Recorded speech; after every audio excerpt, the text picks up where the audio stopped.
ओ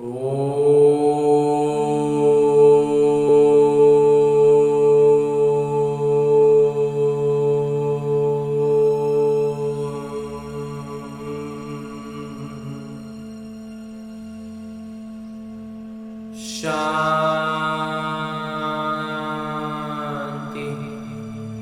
ओम शांति। बाबा बाबा ओम शांति। ओम शांति बाबा। आज 11 नवंबर 2023 की मुरली है। बाबा कह रहे, मीठे बच्चे, जितना तुम बाबा को याद करेंगे उतना तुम्हारी बुद्धि का ताला खुलेगा। जिन्हें घड़ी घड़ी बाबा की याद भूल जाती है वो हैं दुर्भाग्यशाली बच्चे। और आगे मेरे बाबा प्रश्न पूछ रहे हैं कि खाता जमा करने का आधार क्या है और सबसे बड़ी कमाई किसमें है। उत्तर बतलाते हैं मेरे बाबा कि खाता जमा होता है दान करने से। जितना तुम दूसरों को बाबा का परिचय देंगे उतना आमदनी वृद्धि को पाती जाएगी। मुरली से तुम्हारी बहुत बड़ी कमाई होती है। ये मुरली सांवरे से गोरा बनाने वाली है। तो मुरली में ही खुदाई जादू है। मुरली से ही तुम माला माल बनते हो। ये मुरली पकड़ के रखेंगे तो बाबा कहते हैं शूद्र से ब्राह्मण और ब्राह्मण से देवता तक बन जाएंगे इस मुरली से। गीत है, हमें उन राहों पर चलना है। ओम शांति। रूहानी पिता समझा रहे हैं बच्चों को कि बच्चे गिरना और संभलना है। घड़ी घड़ी बाबा को भूलते हो अर्थात गिरते हो, याद करते हो तो संभलते हो। माया बाबा की याद भूलवा देती है क्योंकि नई बात है ना। बाबा बिल्कुल नए रास्ता तरीका बतलाते हैं। ऐसे तो कोई पिता को कभी भूलते नहीं, स्त्री कभी अपने पति को भूलती नहीं। सगाई हुई और बुद्धि योग लटका, भूलने की तो बात ही नहीं होती। पति पति है, पिता पिता है। अब ये तो है निराकार पिता जिसको साजन भी कहते हैं। सजनी कहा जाता है भक्तों को। इस समय सब है भक्त, भगवान एक है। भक्तों को सजनिया, भगवान को साजन, या भक्तों को बालक और भगवान को पिता कहा जाता है। अब पतियों के पति व पिताओं के पिता वो एक हैं। हर एक आत्मा का पिता परम पिता परमात्मा तो है ही। वो लौकिक पिता हर एक का अलग अलग है। ये पारलौकिक परम पिता सभी आत्माओं के पिता एक ही गॉड फादर परमात्मा है। उनका नाम है शिव बाबा। सिर्फ गॉड फादर। माउंट आबू लिखने से बताओ चिट्ठी पहुंचेगी? नाम तो लिखना पड़े ना। ये तो बेहद के पिता है। उनका नाम है शिव।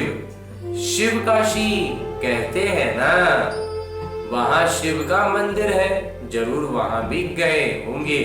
दिखाते हैं ना, राम यहाँ गए वहां गए, गांधी यहाँ गए वहां गया। तो बरोबर शिव बाबा का भी चित्र है, परंतु वो तो है निराकार। उनको पिता कहा जाता है और किसी को सबका पिता कह नहीं सकते। ब्रह्मा विष्णु शंकर के भी वो पिता है। उनका नाम है शिव। काशी में भी मंदिर है, उज्जैन में भी शिव का मंदिर है। इतने मंदिर क्यों बने हैं कोई भी नहीं जानते। जैसे लक्ष्मी नारायण की पूजा करते हैं, कहते हैं ये स्वर्ग के मालिक थे, परंतु स्वर्ग कब था, ये मालिक कैसे बने, ये कोई नहीं जानते। पुजारी जिसकी पूजा करे उनके ही व्यवसाय को ना जाने तो इसको अंधश्रद्धा कहा जाएगा ना। यहाँ भी बाबा कहते हैं परंतु पूरा परिचय नहीं है। माता पिता को जानते नहीं, लक्ष्मी नारायण के पुजारी पूजा करते हैं, शिव के मंदिर में जाकर महिमा करते हैं, गाते हैं तुम माता पिता हम बालक तेरे। परंतु ये कैसे माता पिता है, कब बने थे, कुछ भी नहीं जानते। भारतवासी ही बिल्कुल नहीं जानते। क्रिश्चियन, बौद्ध आदि अपने क्राइस्ट को, बुद्ध को याद करते हैं, झट उनकी बायोग्राफी को बताएंगे। क्राइस्ट फलाने समय पर क्रिश्चियन धर्म की स्थापना करने आया था। भारतवासी किसी को भी पूछते हैं, उनको पता ही नहीं है कि ये कौन है। जिसको पूजा कर रहे हैं उसको मालूम ही नहीं उसके बारे में पूरी बात। न शिव को, न ब्रह्मा विष्णु शंकर को, न जगदम्बा जगत पिता को, न लक्ष्मी नारायण को जानते हैं। बस सिर्फ पूजा करते रहते हैं। उन्होंने बायोग्राफी क्या है कुछ भी नहीं जानते। उनका पूरा जीव क्या क्या हुआ है, वास्तविकता क्या है, ये सब कुछ भी नहीं जानते। बाबा आत्माओं को बैठ समझाते हैं, तुम जब स्वर्ग में थे तो तुम्हारी आत्मा और शरीर दोनों पवित्र थे। तुम राज्य करते थे, तुम जानते हो बरोबर हम राज्य करते थे। हमने पुनर्जन्म लिए, 84 जन्म भोगते भोगते बादशाही गवा दी। गोरे से काले बन गए हैं, सुंदर थे अभी श्याम बन गए हैं। आजकल नारायण को भी सांवरा दिखाते हैं तो सिद्ध होता है कि वही श्री कृष्ण श्री नारायण थे। परंतु इन बातों को बिल्कुल नहीं समझते, इन बातों को समझ ही नहीं पाते, जान ही नहीं पाते। यादव है मूसल इन्वेंट करने वाले, मूसल का इजाद करने वाले, मतलब औजार हथियार ये सब पूरा करने का, विनाश की तैयारियों में पूरा सहयोग देने वाले हैं यादव। और कौरव पांडव भाई भाई थे, वो आसुरी भाई और ये देवी भाई थे, ये भी आसुरी थे। इन्हों को बाबा ने ऊंच बनाकर देवी भाई बनाया है। दोनों भाइयों का क्या हुआ, बरोबर पांडव की जीत हुई, कौरव विनाश हो गए। यहाँ बैठे हुए भी भल मम्मा बाबा कहते हैं परंतु जानते नहीं, बाबा की श्रीमत पर नहीं चलते हैं, जानते नहीं है कि बाबा हमको राजयोग सिखला रहे हैं। निश्चय नहीं रहता, देही अभिमानी होने के कारण, शरीर के भान होने के कारण देह के मित्र संबंधियों आदि को याद करते हैं। यहाँ तो देही पिता यानी आत्मा रूप में पिता को याद करना है, ये नई बात हो गई।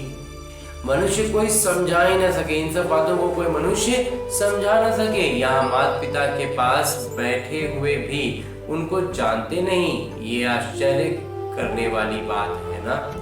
जन्म ही यहाँ हुआ है फिर भी जानते नहीं, क्योंकि निराकार है, उनको अच्छी रीति समझ नहीं सकते, उनकी मत पर नहीं चलते तो फिर आश्चर्यवत भागंती हो जाते हैं, जिससे स्वर्ग का 21 जन्मों का वर्षा मिलता है। उनको नहीं जानने से भाग जाते हैं। जो बाबा को जानते हैं उनको बख्तावर कहा जाता है। दुख से मुक्त करने वाले तो एक ही पिता हैं। दुनिया में दुख तो बहुत है ना, ये है ही भ्रष्टाचारी राज्य। नाटक अनुसार फिर भी 5000 वर्ष बाद ऐसी भ्रष्टाचारी सृष्टि होगी, फिर बाबा आकर सतयुगी श्रेष्ठाचारी स्वराज्य स्थापन करेंगे। तुम मनुष्य से देवता बनने आए हो, ये है मनुष्यों की दुनिया। देवताओं की दुनिया तो सतयुग में होती है, यहाँ है पतित मनुष्य। पावन देवताएं संगम में होते हैं। यह तुमको ही समझाया जाता है जो तुम ब्राह्मण बने हो। जो ब्राह्मण बनते जाएंगे उनको समझाते जाएंगे। सब तो ब्राह्मण नहीं बनेंगे, जो ब्राह्मण बनते हैं वही फिर देवता भी बनेंगे। ब्राह्मण ना बना तो देवता भी बन ना सके।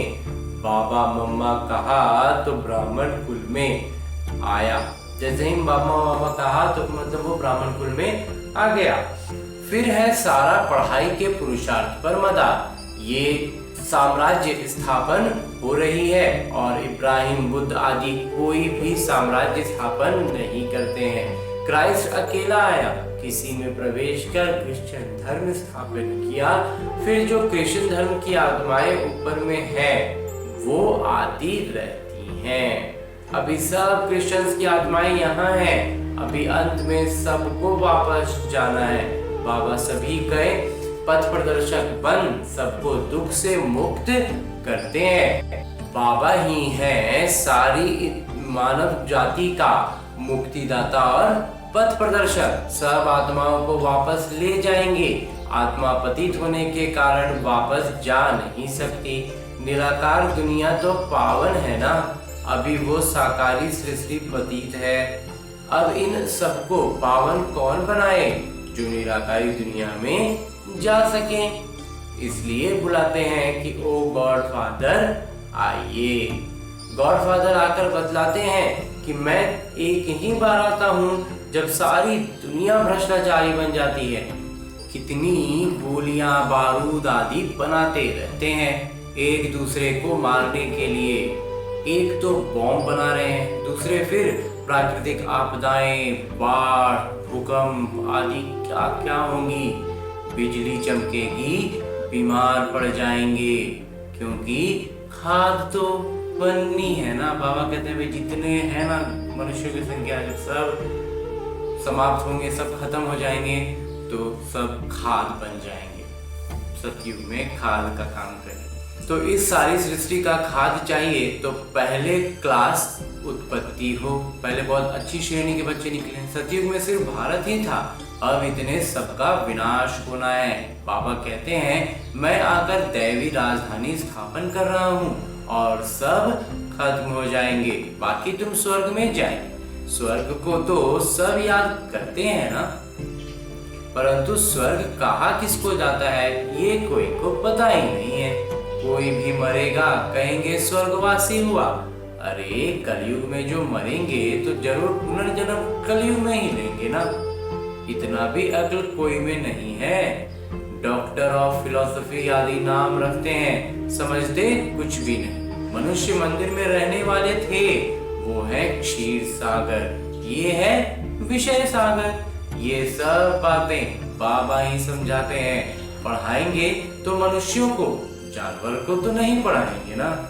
बाबा समझाते हैं ये नाटक बना हुआ है। जैसे साहूकार मनुष्य वैसा फर्नीचर होगा, उसका सारा कुछ जो है होता है, लौकिक वस्तुएं सब उसी अनुसार होंगी। गरीब के पास ठिक्कर ठोबर होगा, साहूकार के पास इतने वैभव होंगे। तुम सतयुग में साहूकार बनते ही हो, तुम्हारे हीरे जवाहरात के महल होते। सतयुग में जाएंगे तो वहाँ हीरे जवाहरात के महल ही होंगे। वहां पर कोई गंदगी आदि नहीं होती, बांस नहीं होती। यहाँ तो बांस होती है, इसलिए अगरबत्ती आदि जगाई जाती है। वहां तो फूलों आदि में से प्राकृतिक खुशबू रहती है, अगरबत्ती जलाने की दरकार नहीं पड़ती।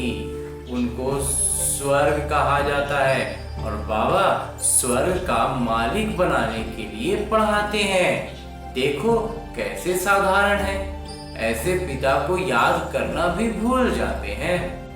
निश्चय पूरा नहीं तो भूल जाते हैं, जिससे स्वर्ग का वर्षा मिलता है। ऐसे माता पिता को भूल जाना कैसी बदकिस्मती है। बाबा आकर ऊंचते ऊंच बनाते हैं। ऐसे माता पिता की मत पर न चले तो 100% महादुर्भाग्यशाली कहेंगे। क्रमशः तो होंगे ना। ये वो पढ़ाई है, बाबा कहते हैं, जिस पढ़ाई को पढ़ करके कहाँ तो पढ़ाई से विश्व का मालिक बन जाएंगे और कहाँ नौकर चाकर बनेंगे। तुम समझ सकते हो कि हम कहाँ तक पढ़ते हैं। वहाँ सिर्फ धर्म पिताएं आते हैं धर्म स्थापन करने। यहाँ माता पिता है क्योंकि प्रवृत्ति मार्ग है ना। पवित्र प्रवृत्ति मार्ग था, अभी है अपवित्र प्रवृत्ति मार्ग। लक्ष्मी नारायण पवित्र थे तो उन्होंने संतान भी पवित्र थी। तुम जानते हो हम क्या बनेंगे। माता पिता कितना ऊंच बनाते हैं तो अनुसरण करना चाहिए ना। भारत को ही माता पिता का देश कहा जाता है। यहाँ जो देश है ना, यहाँ ये माता पिता का देश है। सतयुग में सब पवित्र थे, यहाँ पतित है। कितनी अच्छी रीति समझाया जाता है, परंतु पिता को याद नहीं करते तो बुद्धि का ताला बंद हो जाता है। सुनते सुनते पढ़ाई छोड़ देते हैं तो ताला एकदम बंद हो जाता है। स्कूल में भी क्रमशः है, विद्यालय में जो बच्चे हैं वो सारे क्रमशः हैं। पत्थर बुद्धि और पारस बुद्धि कहा जाता है। पत्थर बुद्धि कुछ भी नहीं समझते, सारे दिन में 5 मिनट भी बाबा को याद नहीं करते। 5 मिनट याद करेंगे तो इतना ताला खुल जाएगा, इतने में ही 5 मिनट में बाबा को याद कर लिए, बाबा कहते उतने में ही बुद्धि का ताला खुल जाएगा। ज्यादा याद करेंगे तो अच्छी रीति ताला खुल जाएगा। एक बार बस ताला खुल गया, फिर धीरे धीरे खुल बाकी समझ में आ रही है। और एक बार अच्छे से याद किए तो एकदम पूरा द्वार खुल के तैयार स्वागत होगा। तो सारा मदार याद पर है। कोई कोई बच्चे बाबा को पत्र लिखते हैं, प्रिय बाबा व प्रिय दादा। अब सिर्फ प्रिय दादा पोस्ट में चिट्ठी डालो तो मिलेगी, नाम तो चाहिए ना। दादा दादियां तो दुनिया में बहुत है। अच्छा, आज दीपावली है। दीपावली पर नया खाता रखते हैं। तुम बच्चे सच्चे सच्चे ब्राह्मण हो। वो ब्राह्मण लोग व्यापारियों से नया खाता रखाते हैं। तुमको भी अपना नया खाता रखना है, परंतु ये है नई दुनिया के लिए। भक्ति मार्ग का खाता है बेहद घाटे का।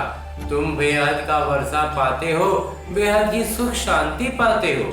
ये बेहद की बातें बेहद के पिता बैठ समझाते हैं और बेहद का सुख पाने वाले बच्चे ही ये सब समझ सकते हैं। बाबा के पास कोटों में कोई ही आते हैं। चलते चलते कमाई में घाटा पड़ता है तो जो जमा किया है वो भी ना हो जाती है। तुम्हारा खाता वृद्धि को तब पाता है जब कोई को दान देते हो।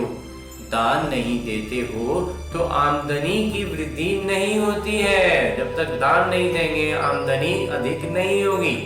तुम पुरुषार्थ करते हो, आमदनी की वृद्धि हो, उससे हमारा जो अलौकिक धन संपदा है ना उसकी वृद्धि होती है। तो वो तब होगी जब किसी को दान करेंगे, फायदा प्राप्त कराएंगे, सामने वाले को फायदा होगा तो हमारा खाता बढ़ जाएगा। तो कोई को पिता का परिचय दिया, गोया जमा हुआ।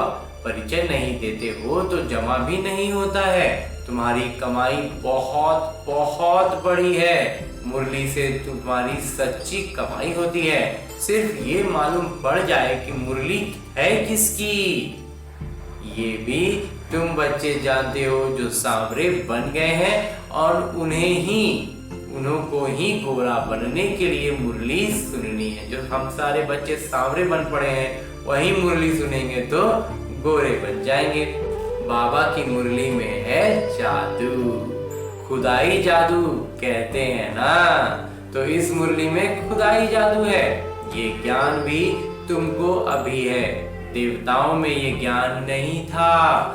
अब जब उनमें यही ज्ञान नहीं था तो अंत वालों में क्या ज्ञान हो सकता है। शास्त्र आदि में भी जो बाद में बनते हैं वो सब खत्म हो जाएंगे। तुम्हारी ये सच्ची गीताएं तो बहुत थोड़ी हैं। दुनिया में तो वो गीताएं लाखों के अंदाज में होंगी। वास्तव में ये चित्र ही सच्ची गीता है। उस गीता से इतना नहीं समझ सकेंगे जितना इन चित्रों से समझा सकेंगे। मीठे मीठे सिकिलते बच्चों प्रति माता पिता बाबा का याद प्यार और आशीर्वाद। रूहानी बाबा की रूहानी बच्चों को नमस्ते। हम रूहानी बच्चों की ओर से रूहानी माता पिता को, बाबा को याद प्यार और प्रणाम। धन्यवाद धन्यवाद धन्यवाद। मुरली के लिए भी धन्यवाद और इस अनूठे अलौकिक ब्राह्मण जीवन के लिए भी बहुत बहुत बहुत धन्यवाद बाबा, बहुत धन्यवाद। धारणा है कि अच्छी रीति पढ़ाई पढ़कर स्वयं को बख्तावर यानी तकदीरवान बनाना है। देवता बनने के लिए पक्का ब्राह्मण बनना है। देही पिता यानी आत्मिक रूप में पिता को याद करने के लिए आत्माभिमानी बनना है। देह को भी भूलने का अभ्यास करना है, इसका अभ्यास बढ़ाते जाना है। और आगे मेरे बाबा वरदान दे रहे हैं। वरदान देते हुए मेरे बाबा कहते हैं, सदा अपने को सारथी और साक्षी समझ देह भान यानी शरीर के अभिमान से न्यारे रहने वाले योग युक्त भव। योग युक्त रहने की सरल विधि है सदा अपने को सारथी और साक्षी समझकर चलना। इस रथ को चलाने वाली हम आत्मा सारथी हैं। ये स्मृति स्वतः इस रथ अथवा देह से व किसी भी प्रकार के देह भान से न्यारा बना देती है। देह भान नहीं तो सहज योग युक्त बन जाएंगे और हर कर्म भी योग युक्त होता है। स्वयं को सारथी समझने से सर्व कर्मेंद्रियों अपने नियंत्रण में रहती हैं। वो किसी भी कर्मेंद्रियों के वश नहीं हो सकते। हाँ जी बाबा। और अंत में स्लोगन मुरली का उपदेश है कि विजयी आत्मा बनना है तो अटेंशन और अभ्यास यानी सजगता रहे, सतर्कता रहे और उसका अभ्यास रहे। इसे निज संस्कार बना लो। ये चीज हमारा निज संस्कार हो जाओ। हम विकारी चीजों के लिए कहते हैं ना, अरे ये तो मेरा नेचर में है। बाबा कहते हैं ये मेरा नेचर में हो कि हम हमेशा सजग रहेंगे और विजयी बनते रहेंगे। और आज की मुरली के बाद मेरे बाबा अव्यक्त इशारे दे रहे हैं कि बाबा की सर्व सेवा साथियों की और संबंध संपर्क में आने वाले ब्राह्मण परिवार की दुआएं लेते चलो। ये दुआओं का खाता अभी बहुत जमा चाहिए। अभी दुआओं का खाता इतना संपन्न करो जो द्वापर से आपके चित्रों द्वारा सभी को दुआएं मिलती रहे। इतना दुआएं अभी हमें जमा कर लेनी है कि बाबा कहते हैं द्वापर से हमारे चित्रों से दुआएं मिलती रहेंगी। अच्छा। ओम